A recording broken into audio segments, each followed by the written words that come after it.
talking today with John Gray of Grand Rapids, Michigan. The interviewer is James Smither of the Grand Valley State University Veterans History Project. Okay, so John, begin with a little bit of background on yourself, and to begin with, where and when were you born? I was born in May 37, so I'm going to be 81 here pretty soon. Okay, and where were you born? I was born in a little town in Ontario, Canada, called New Glasgow. Is that near anything larger? It's between London and Chatham, or Okay. London and Windsor, Okay, so down that- Lake Erie. Right, that southern part of Ontario. Yeah, very The tropical part of Ontario. Yeah. All right, and then did you live there long, or did you move around? No, I lived there, I guess, until I was about 19. Okay. What? All right, and what was your family doing for a living when you were growing up?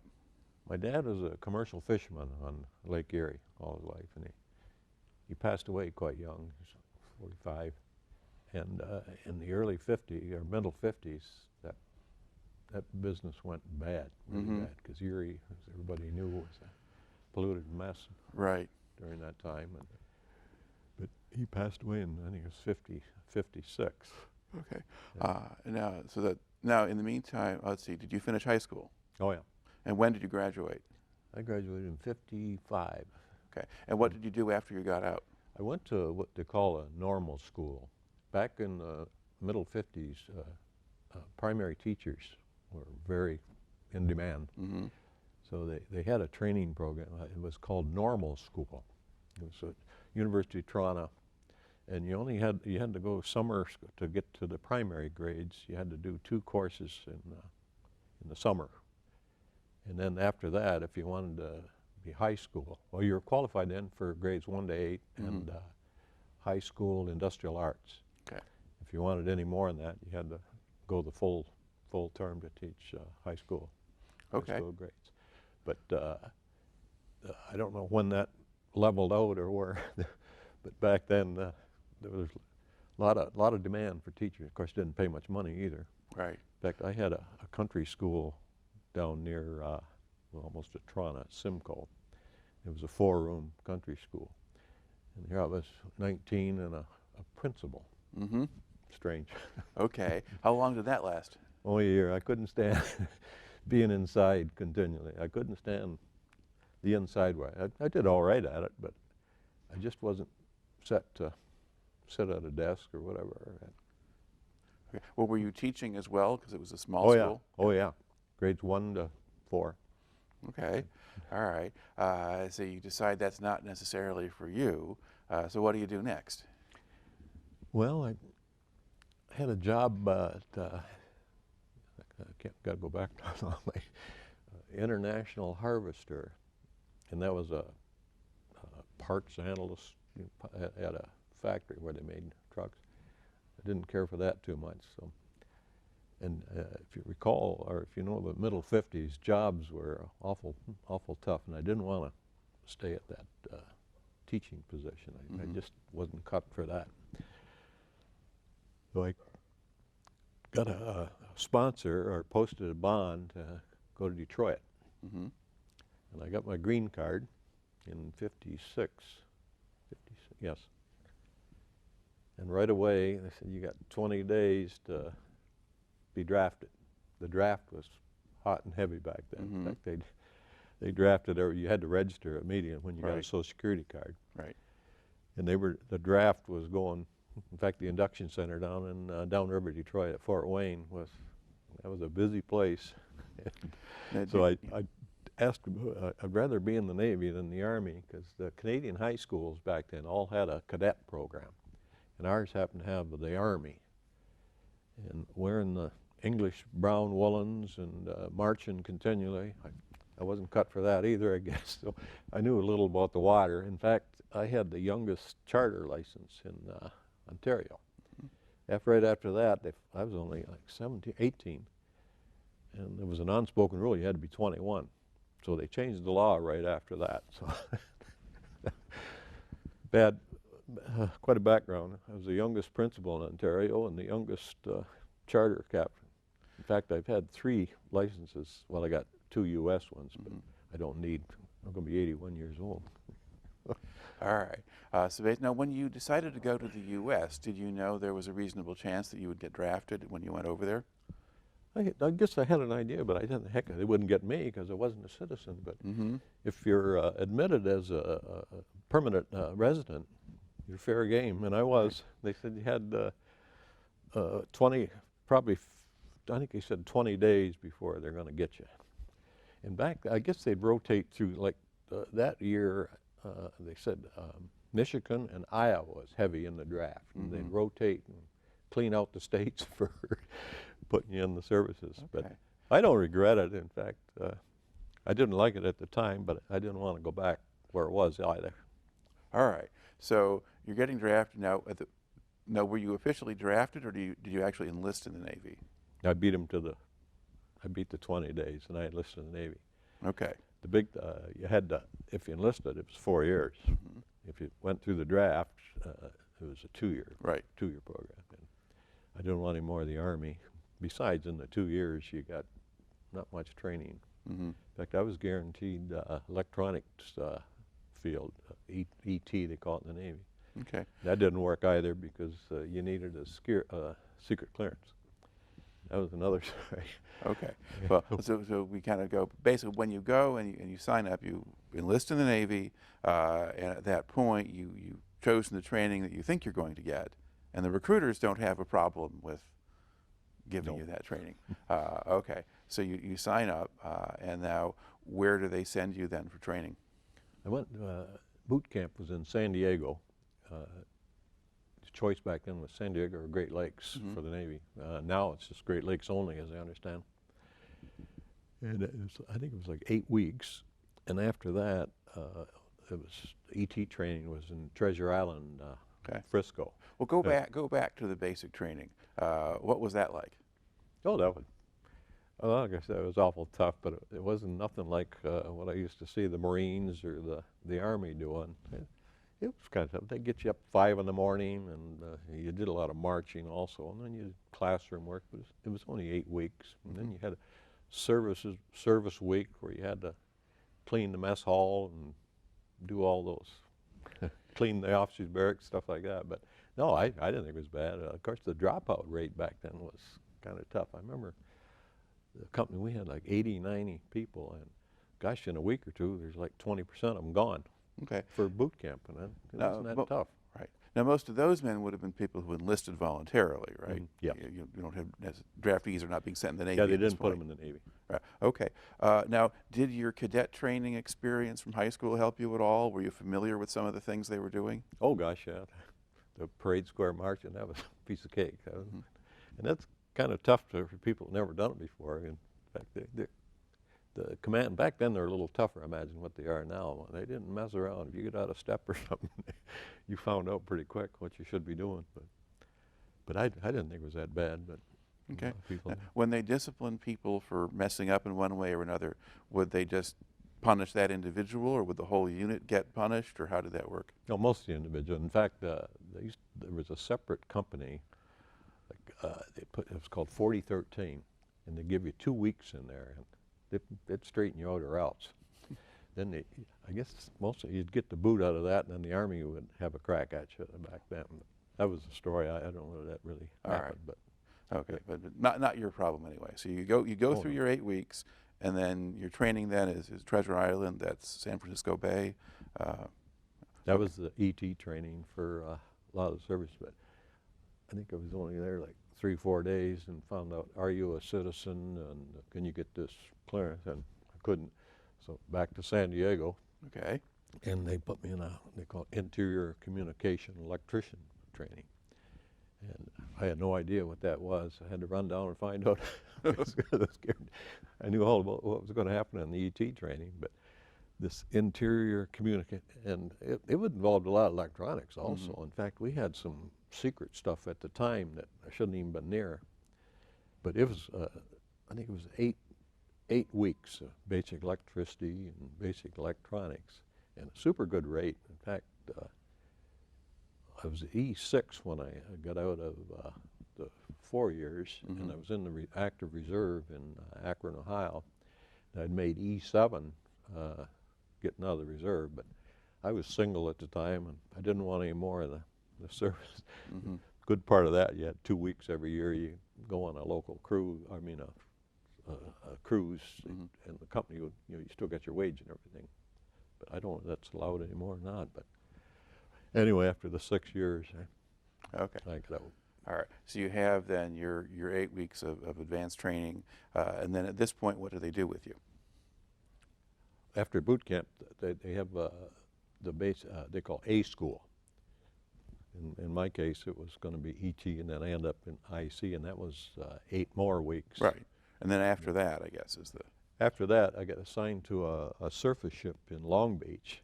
And I think I got there one day, and at the time, they're volunteering for submarines.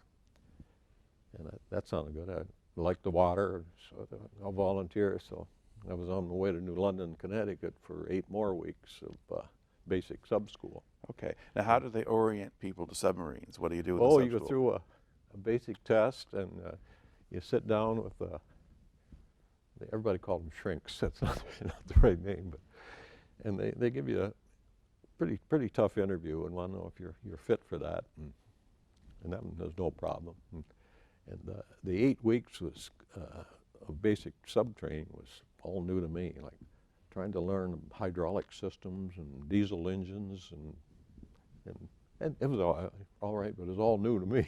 Okay. But I have no problem with it.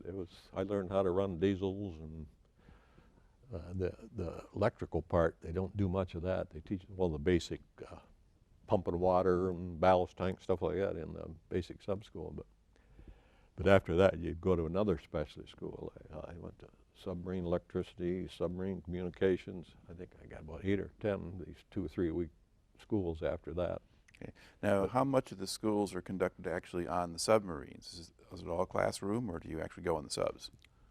Well, you do, well, in the 8 weeks, you do 3 or 4 day trips. Mm-hmm. You go out and you'd run through all the watches, like you'd stand torpedo watch and maneuvering watch and run the diesels. And this was a snorkel boat, diesel electric, not nuke. Right. Back when I got out, there was only, I think, 6 nukes in the whole fleet. That's all there is now. Okay. And were these submarines sort of the standard ones that would shoot torpedoes at ships as opposed to missile submarines, or? All torpedo, yeah. Okay. Yeah, in fact, the training boats were all World War II vintage. In fact, all the converted snorkel boats we stayed on were converted World War II. Mm-hmm. The one I was assigned to the longest for a little over 3 years was a converted World War II boat built at the end of the war, converted for snorkel, Mm-hmm. where you could stay down 30, 40 days. Okay. Because that's a technology the Germans were using regularly during World War II. Yes, they did. I mean, were we using that before the end of the war, or Nope. was okay? No, there was none of them. I think the first conversion was like in 46, 47, where they put the snorkel on them. Yeah, they had a lot of advanced stuff that we did not. They were pulling oxygen out of the water and doing stuff like that. But I've been on a couple of those over Chicago, and they had one in New London. And rather crude, Yeah. even compared to what we had during then. But they did have a lot of advanced stuff that we did not have. Right. Okay. So as you work your way through the different parts of the submarine training, when you complete that, what's your actual job going to be? Well, had already had the specialty training, they call it the A school training, and then they'd assign you to a squadron boat. In my case, I stayed right in New London. I wanted to go back to San Diego, but Squadron 10, they called it, I don't know, the Greyhound Fleet or something, because they never in port. So, but that was good. I never got to too many foreign countries. Okay. Now, what boat were you assigned to first? First was the 340, the USS Intimidor. Okay. That's named after a ray fish of some kind down in the Caribbean. And that I stayed on that. Plus, I was on temporary a couple others, but not my full duty was on the 340, the Intimidor. Okay. Long since decommissioned, of course, it was given to Turkey and then decommissioned after that. All right. Now, how long before you join the crew do you go out for an extended cruise? Immediate. Okay. You know, I think you get to stand the deck watches like lookout and helmsman and bow plane, stern plane operation until, in fact, until you're qualified, you're not considered one of the crew. In fact, the T-shirts everybody used to wear, "Life is simple." Either you're qualified or you're not. In fact, you didn't even have your own bunk for a while. You had a hot bunk, you know, rotate 2 or 3 hours. When somebody get up, of course, you didn't have pajamas or anything. Sleep on the flash cover, and until you had some stripes, you didn't even have your own bunk, because they were training hot and heavy back then, you know, for getting ready for the nukes, of course. Mm-hmm. Like all the nuke boats took double and triple the amount of crew. Like ours would hold 80, 85 people for what they considered a full crew, and all the nukes were 100 and plus, in the missile boats were 200 some double crew. Mm-hmm. So they were busy. In fact, after I qualified pretty quick, because I was single and I lived on board, and usually you get 6 months or more if you need it to qualify, to learn all the systems to get your dolphins. But I got mine pretty quick, and I was a maneuvering electrician right away. Okay. I learned that quick. But So in those first months before you're qualified, when the ship is at sea, what are you doing? you have 4 on and 8 off usually. If you're tight crew, you're 6 on and 6 off. And in between watches, you have to maintain your equipment. Like our specialty was gyro compass generators, the AC generators, and the interior communications, like the sound-powered phones and announcing systems, and the AC distribution was part of the IC electrician. So. Okay. And this is, say, World War II stuff, so a lot of that equipment was kind of tough shape, but kept you working. Okay. So you were doing some things that were connected directly to your training when you're doing the electronics work. Oh, yeah. Yeah. Okay. And then when you're standing a watch, was this just do everything that people do on the boat and just learn how to do the different things? Oh, yeah. You go through, before you qualify, I mean, until you're qualified, you'll stand torpedo watches, and some of them, like I couldn't stand. They wouldn't let me in the radio room or in the nav room because of the clearances. Mm-hmm. Of course, the crypto and all that was out. But I worked on a lot of that stuff that probably wasn't allowed, but. All right. Yeah. So what is life on a submarine like that like?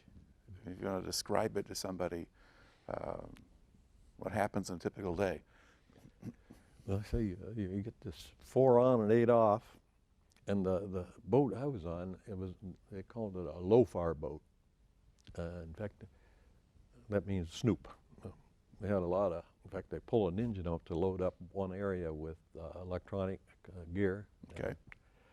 And we'd go out 90, mostly 60 days, come back in for 30 and go do it again. This is the Cold War time, Mm-hmm. by the way. Come back in for 30, then go do it again. And everything was, 70 north and above. So. Okay. So you're, and were you just in the middle of the North Atlantic, or were you poking your way up around Norway and places like that, or do you not really know? I know. In fact, I guess you can read it in a book now. There's a book out. I don't know if her boat was mentioned or not, but sure, it was called Blind Man's Bluff. If you ever heard, I should have brought you a copy of that. I got. It detailed what the heck we were doing quite a bit, and it was.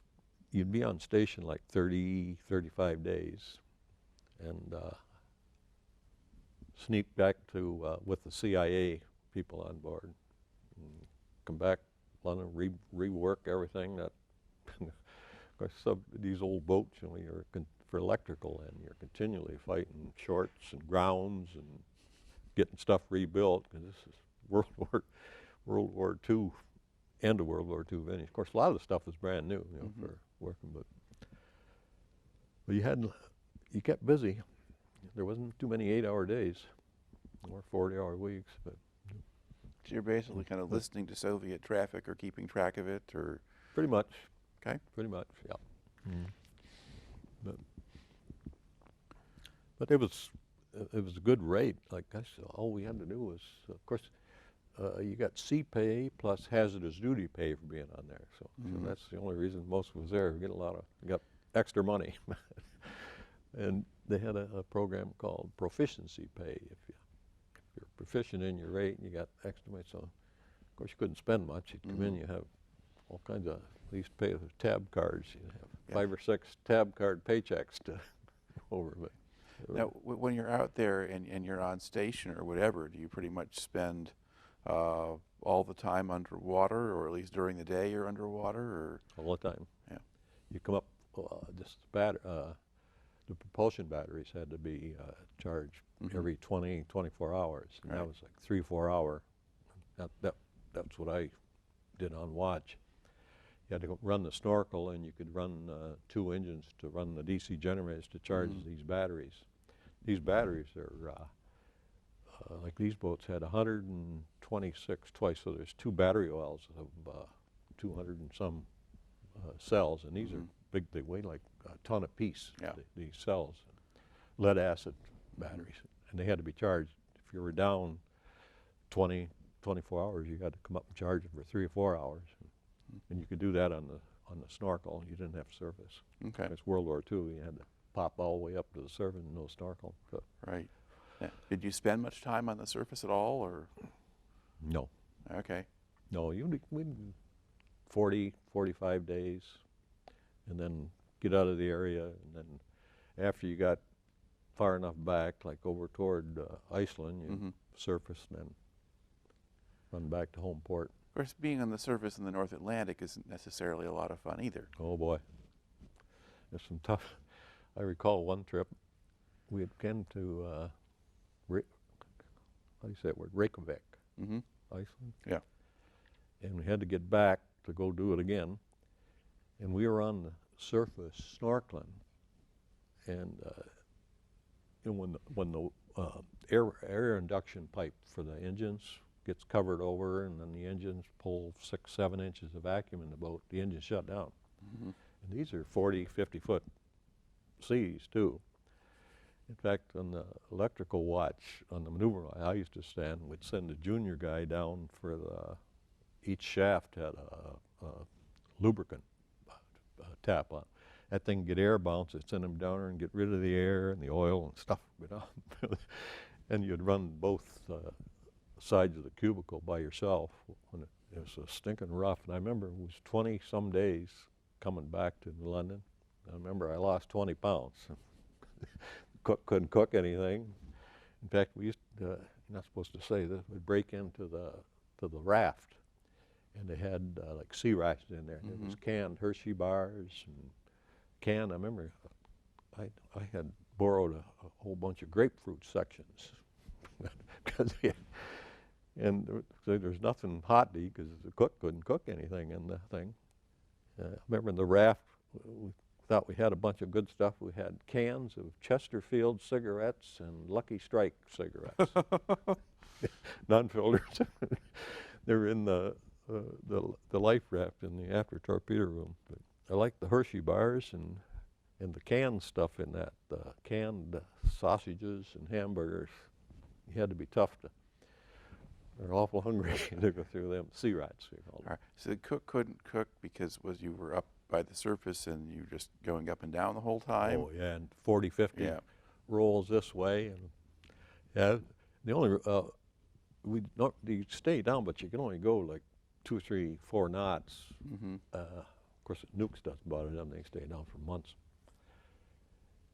Yeah, but they could only maintain like 2 or 3 knots, and then that was good for like 15, 20 hours. Then you had to get back up and charge the battery. And yeah, that was a long ride. When you get to shore, I'm not going back out again. But you always did. All right. Now, did you stop in any ports other than New London, or did you just? England, Southampton, England, Portland, England, and Londonderry, Ireland. Then you'd go on station you'd be on the station like 30 days, but it'd take you a couple of weeks to get in and out of there. So mostly 60 days you'd be gone. And I did quite a few of those, and quite boring. Mm-hmm. Like many times you get up at 2 in the afternoon and you thought it was 2 midnight, and a lot of time, the only time, or you'd run up and see what the cook was cooking. If it was, Mm-hmm. you knew it was noon, otherwise it was midnight. And you'd show movies for the off-duty crew. In fact, I had a projectionist ticket, these old 35 projection. There was I think it was 2 or 3 of us had. So you had to show these same darn movies over and over, and a lot of them were old TV movies put on. Like I can still remember some of them, I think word for word for some of them, because you'd show a lot of them 2 or 3 times, and that was my extra duty. Is there space on a submarine to show a movie, or how large a room? Oh, or the mess whatever hall we would- could seat 24 guys. There was Okay. 4 tables in the mess hall, and for movies you could probably seat 30 if everybody put 3 on a seat instead of 2. But yeah, it was pretty tight, and the screen was, these things are only like 16 feet wide. These old boats, but Right. nothing like the nukes. I was on a nuke a couple times. That was just like being on a Sheraton hotel boat. Like they had washing machines and unlimited fresh water. Like after a couple of weeks on these old boats, these showers are shut down. So you got a bowl of water every day. You could do what you wanted. And that was it. If they caught you running more than that, you got to stand watch on the stills. There was 2 electric-fired stills where you boil the seawater and eat the fresh. And that wasn't fun. Hot, my goodness, hot. These are big electrical heaters to boil, and then they plug up every so many hours. You had to pull the salt out of them and the heating coils. Not good duty. And did you have a separate supply of drinking water, or did you just drink That was it. what you got from the stills as well? Plus, like the cook had to cook with that. Plus, if your batteries needed watering, you had to super purify it, and they used to call it Kleinschmidt test of the water. See, there's no salt in it. You put that in a lead acid battery, you got instant chlorine. But yeah, they wouldn't. After a week or 2 at sea, fresh water was a big problem on these old boats. Okay. Now, how are there problems that develop when you're out in these boats? I mean, you've got the technical stuff that those things got to fix. I mean, do the crew get along with each other? Yeah, you better. Yeah, if you didn't, the exec officer on the sub, he really runs the show. He'd take care of that regardless of your rate. If you were having a problem, you get back to port, they'd put you on surface craft or get you on another boat if they thought your rate was good enough or whatever. But yeah, they watched it pretty close. Yeah. Were there people who just kind of couldn't take being underwater all the time? Yeah, that's some scary stuff. In fact, one of our temporary CIA guys, in fact, we were off coming back, and he flipped. He couldn't take it anymore. In fact, we had to tie him, just going wild. And you can't believe when a guy gets that rush. In fact, there's like 4 or 5 of us had to tie him down.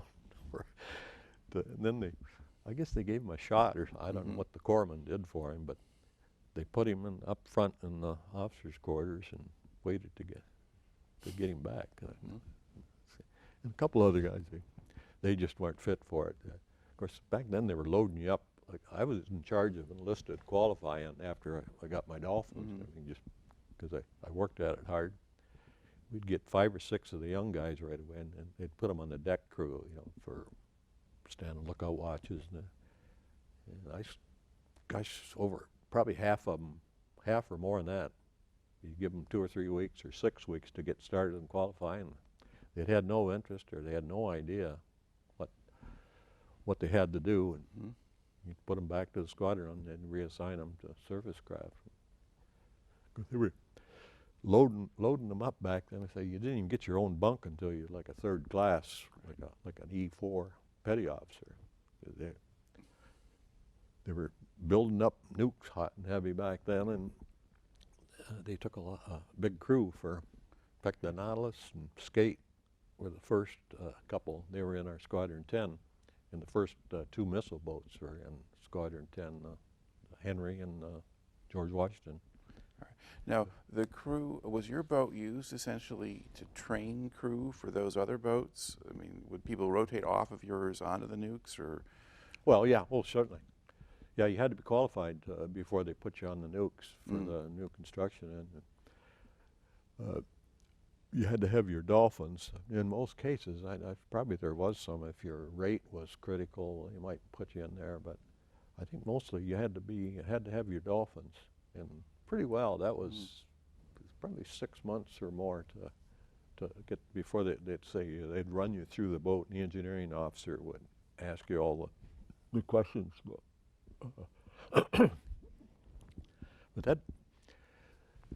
that could be tough too. Like, you had to learn a lot of those systems that I weren't not familiar with, like hydraulics and diesels and how to shoot a torpedo and how to run a generator and that kind of stuff. That took some getting used to. Right. Okay. Now, did you have the opportunity to switch over to one of the nukes, or were you just temporary? I did. Yeah. Okay. Not supposed to talk about that. Okay, but it wasn't something where it was sort of a normal thing to do, to just go ahead and transfer to those, or would they recruit people for those? Oh yeah, yeah. Certain rates, yeah.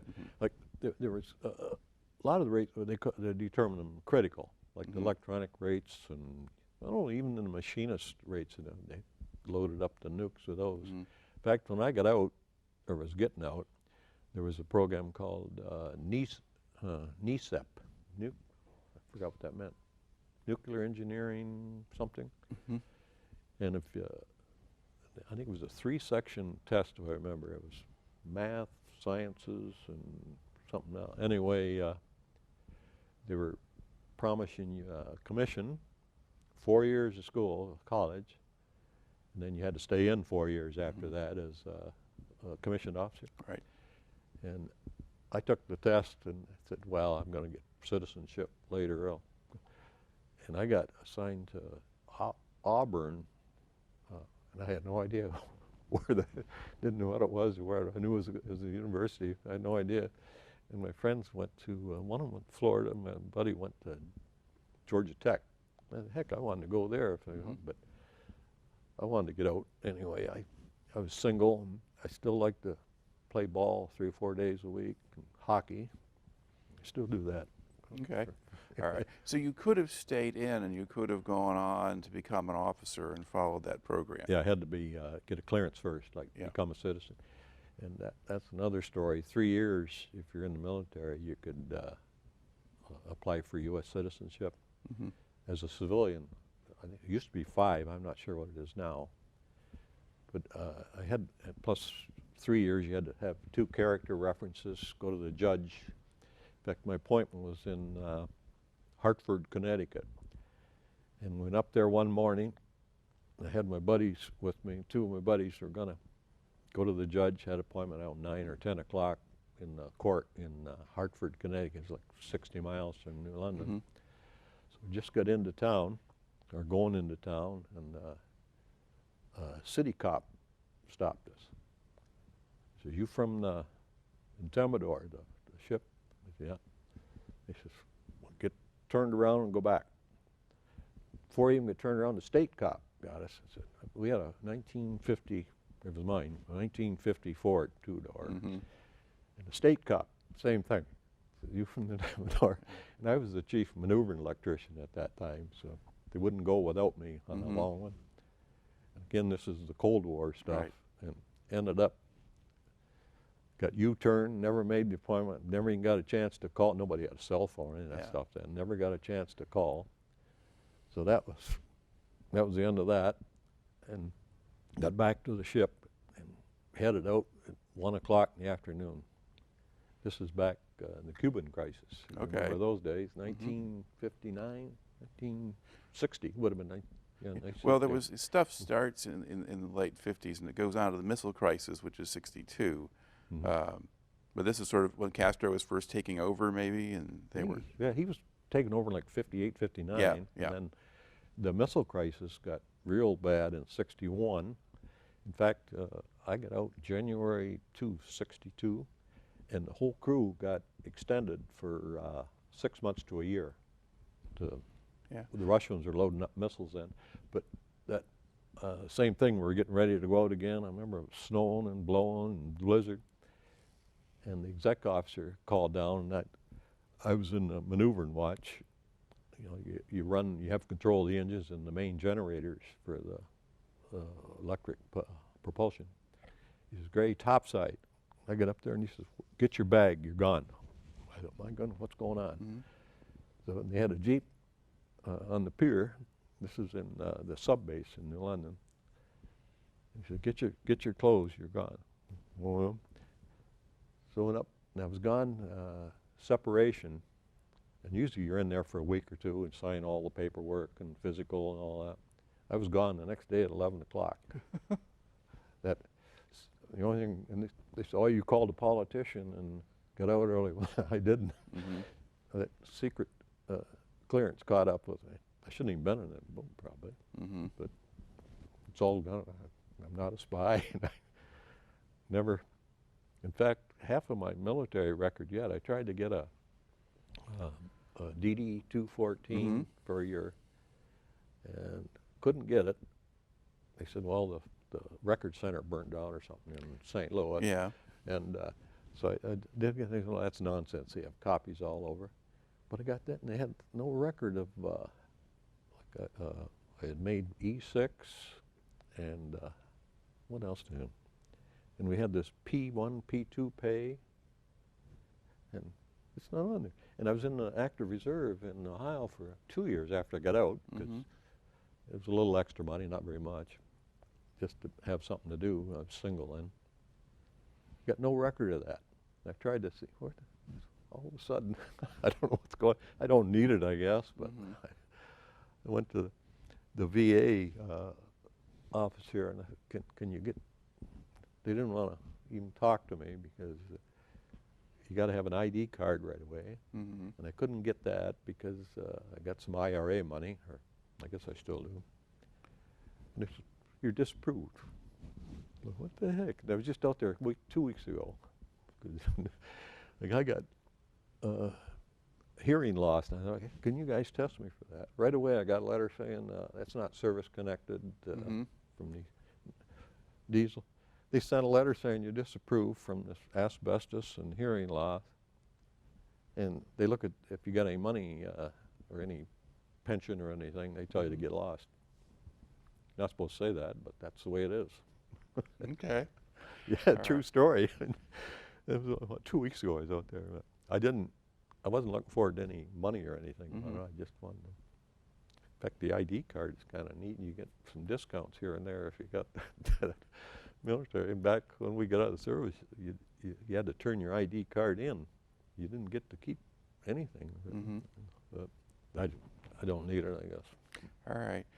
So when you're out there on the submarines and so forth, are you aware at all of what's happening in the rest of the world, or you just know what's happening on your boat?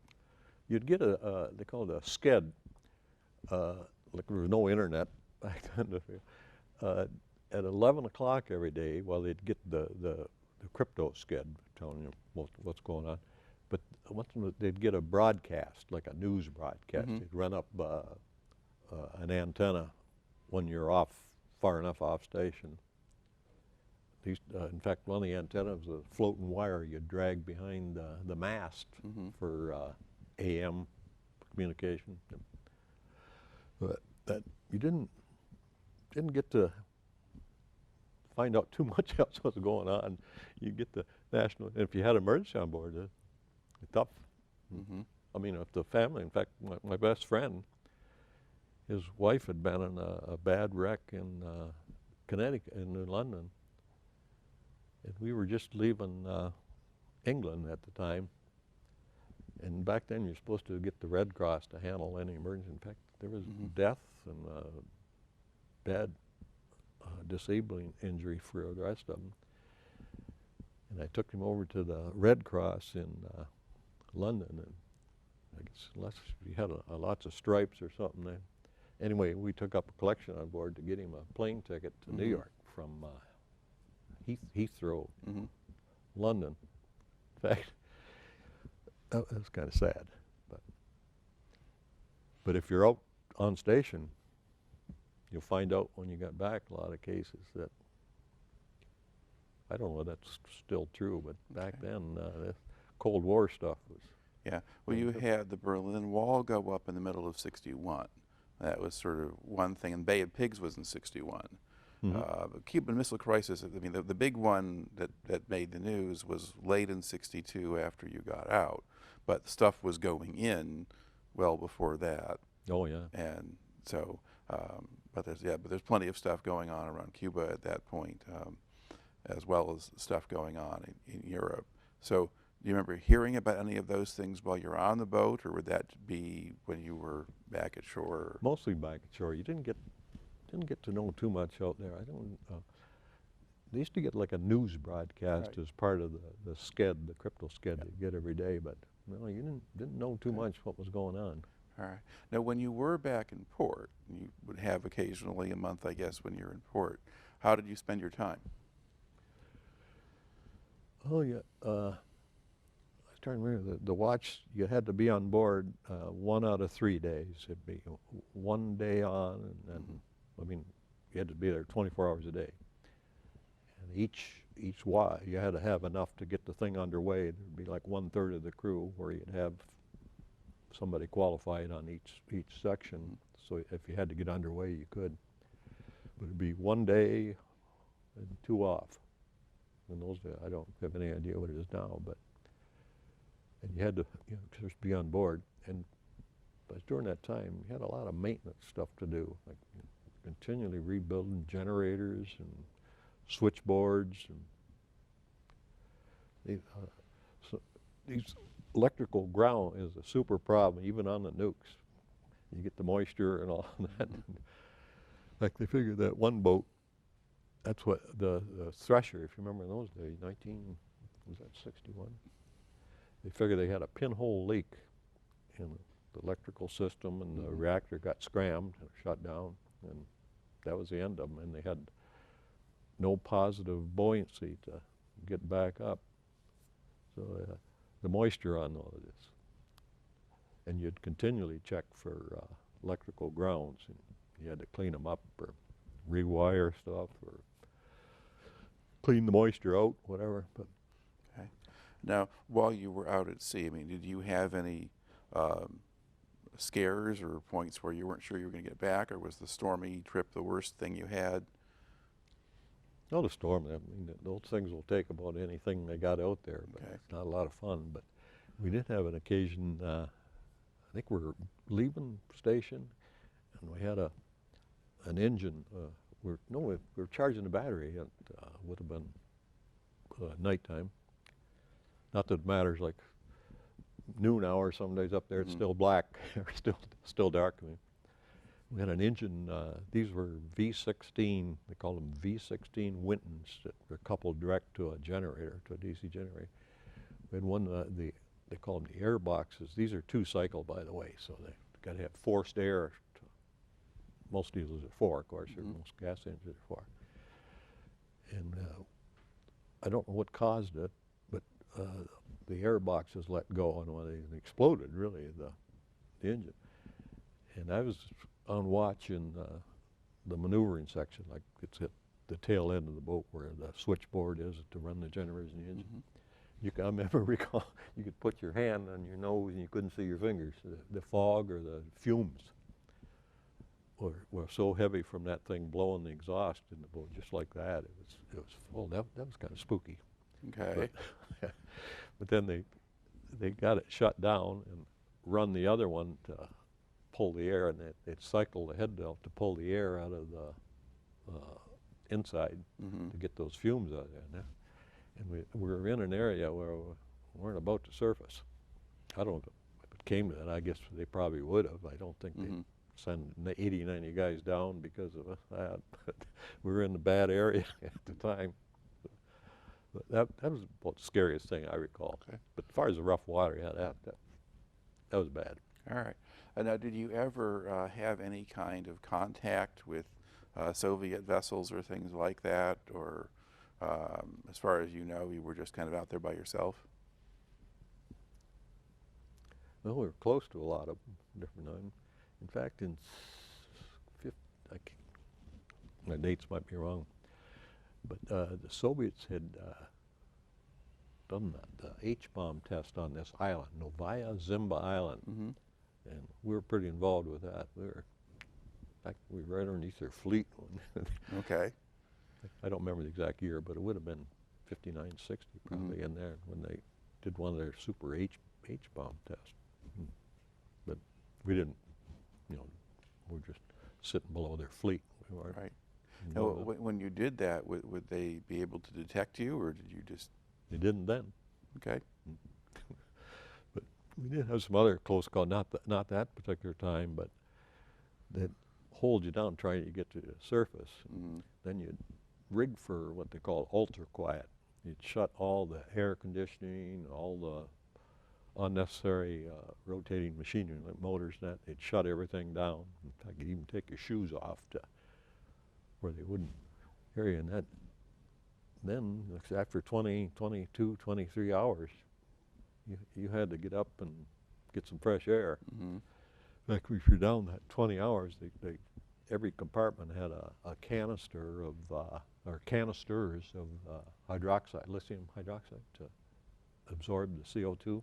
Mm-hmm. In fact, one of the guys would try to light a cigarette, and the match head would glow orange, no flame.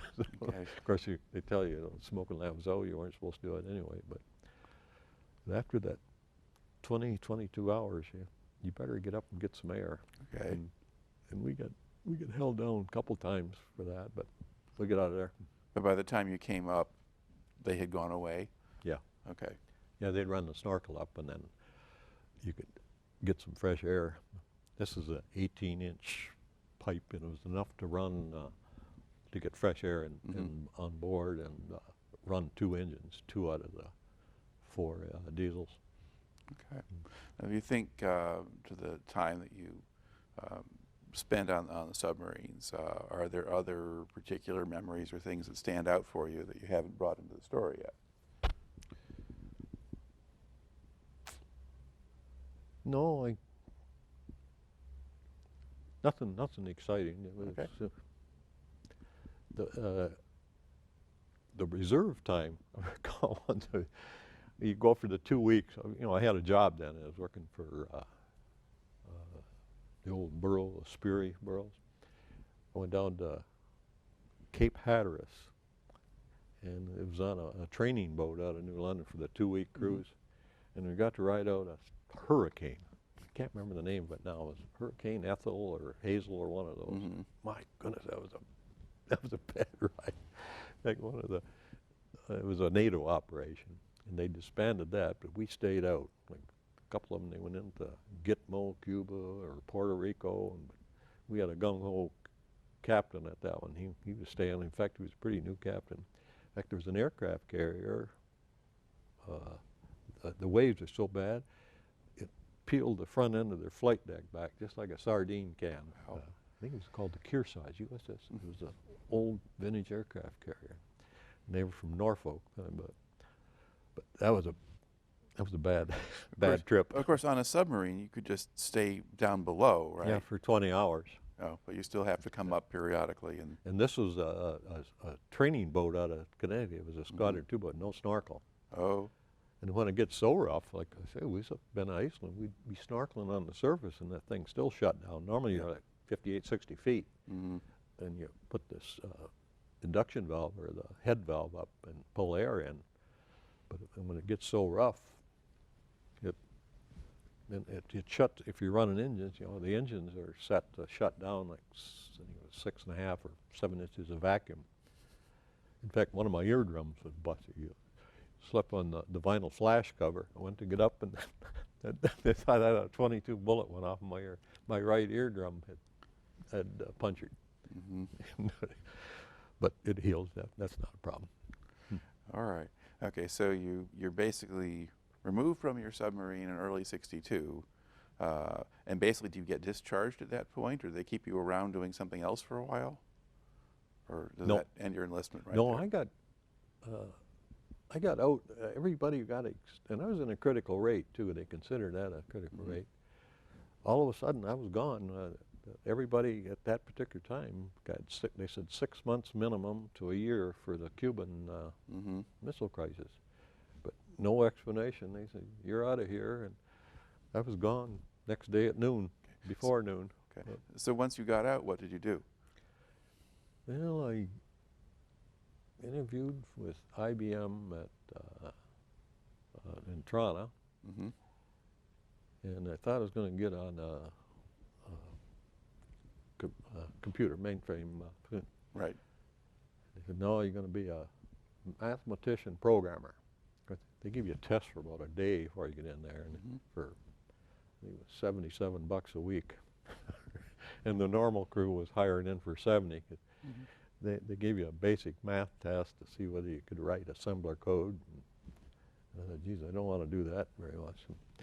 And they was going to get 305 RAMAC training, these old IBM mainframes. And I don't want to do that. Right away they put you in collator, key punch stuff, and I don't want to work in that greasy stuff.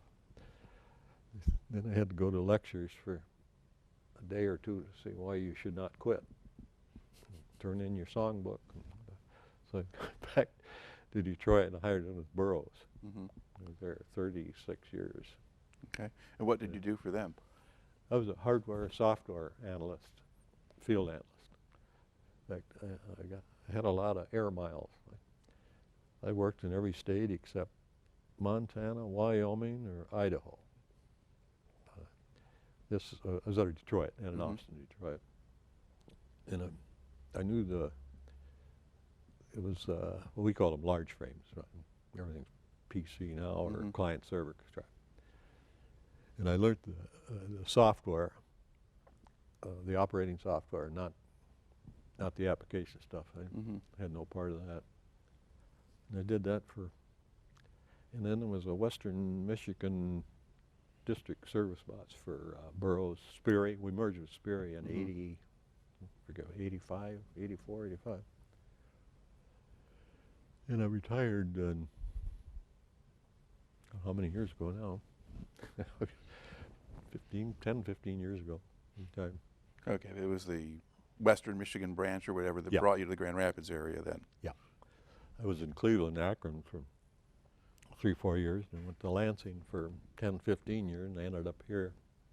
I've been here since 1980, 81. Okay. We used to have a good one. Went all the way up to Sault Ste. Marie to Kalamazoo.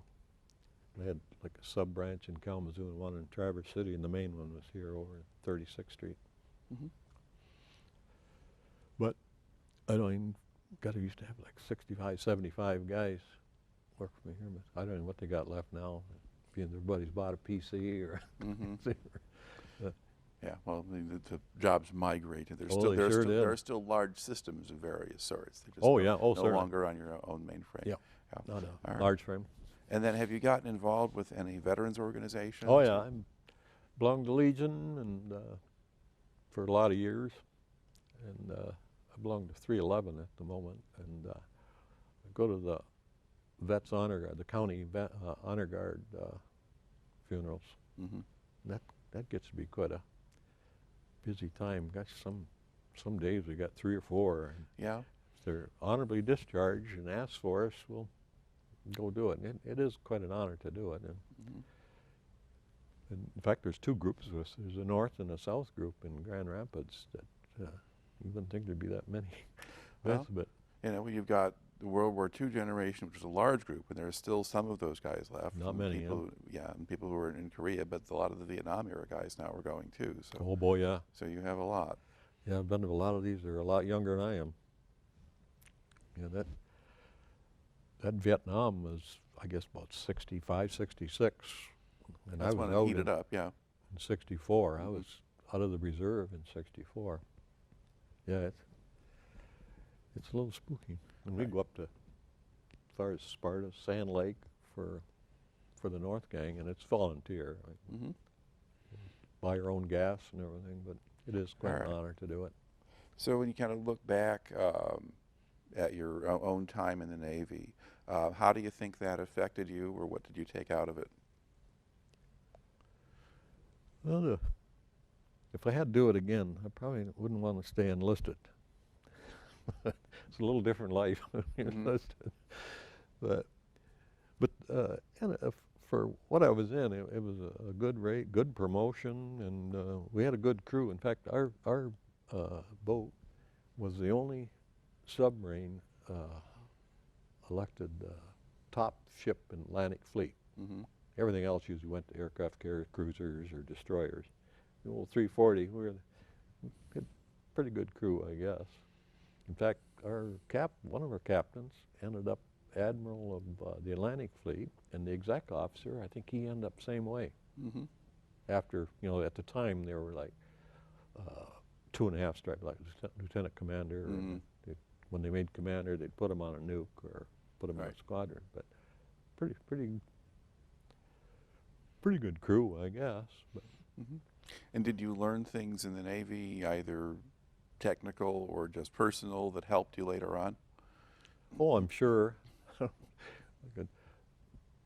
When I could pinpoint any particular thing, but just getting along with the crew is the big thing. In fact, see, back then the odds of even staying on them, but of course a lot different now. They weed them out pretty good before they even assign you to this stuff. But I think back then they were just rotating through people trying to stock up these boats. Like a missile boat took 2 crews of 120 apiece.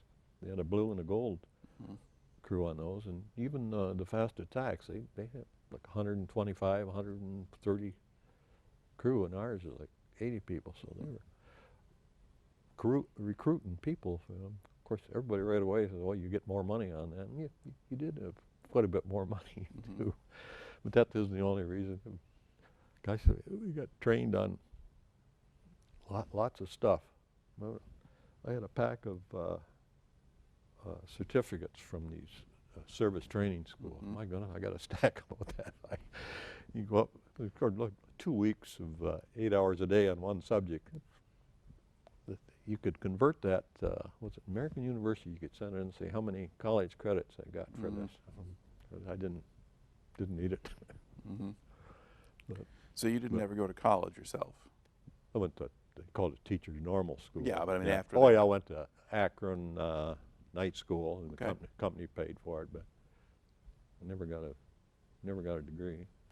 I got lots of credits, but a lot of that stuff I didn't want to mess with, like American history and history obviously is a really bad subject there. I wasn't very good at that. I'd rather add some numbers together, or that NESEP test I had taken when I was getting out, or close to getting out. Seemed to me as like a grade 7 or 8 basic algebra test. And I think I aced that. And I remember the guy kept going over it and going over it wrong. And I was surprised how many guys didn't know basic math. Or I thought it was basic. And I remember one of the science questions, I'd taken botany, and of course Canadian high schools used to be grade 13, 40 credits to graduate. Here, I don't know, my kids got 19 or 20 and they graduate. I remember one of the science questions or botany questions was, what type roots does an orchid plant have? I was, why the heck do I have to know that to go to new school? I said, well, it's aerial. Ah, dummy, you don't know that. How'd you know that? But I guess I'm still right. Is it aerial? You know, that was the strangest thing. Why the heck am I learning this?